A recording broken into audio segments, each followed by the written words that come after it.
Hello mga kabarya, welcome again dito sa channel natin, Allcoins PH 1611. Now, maiba tayo.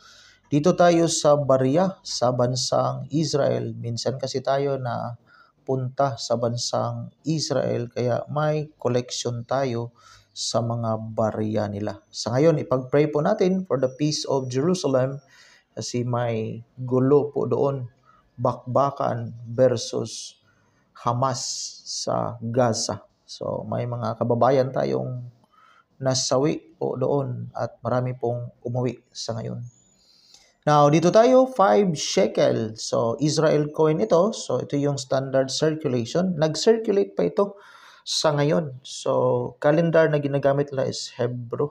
So, New Israeli shekel. So, New Israeli shekel. So, ito yung barya nila. Now, gawa ito sa copper nickel with 75%, with 25% naman na nickel. May bigat na 8.2 grams at saka diameter naman niya is 24 mm at saka yung thickness naman niya is 2.4 mm. Decagonal, 12-sided yung kaniyang shape at saka orientation naman niya is medal alignment. Now, ito yung kaniyang reverse. So, 5 New Israeli shekel or shekalim, may Israel, may Hebrew. Ito yung word na Israel. So, may English tayo, may Hebrew, Arabic, at saka meron ding Latin. So, ito yung kaniyang reverse. While yung obverse naman niya, ito yung tinatawag na capital column or emblem sa state ng Israel. Ito yung pearls tinatawag. So, ito yung kaniyang emblem ng state of Israel. Well, ito naman yung column. Now, diretso tayo kasi foreign na barya ito. So, at least may idea tayo sa barya na hawak natin. So, dito tayo sa barya. So, iba't iba kasi na year. So, pero nag-circulate pa ito sa ngayon. So, wala itong spatial value.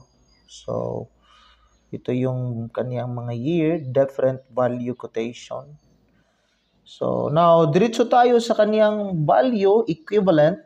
Yung 5 shekel kasi, nasa halos 16 pesos po.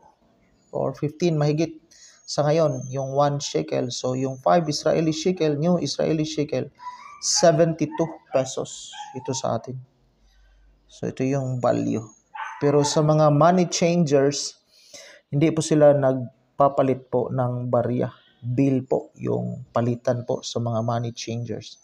Pero at least may alam tayo kung magkano ang value nito.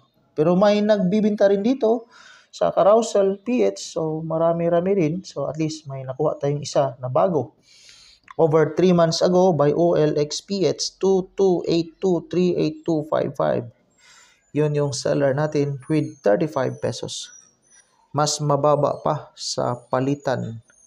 So, mababa kasi di naman tayo interesado dito. Barya naman to sa ibang bansa. Pero at least may dala tayo, hawak tayo na 5. Hindi ko na kasi ito napalitan kasi hindi kasi nagpapalit yung mga money changers ng coin.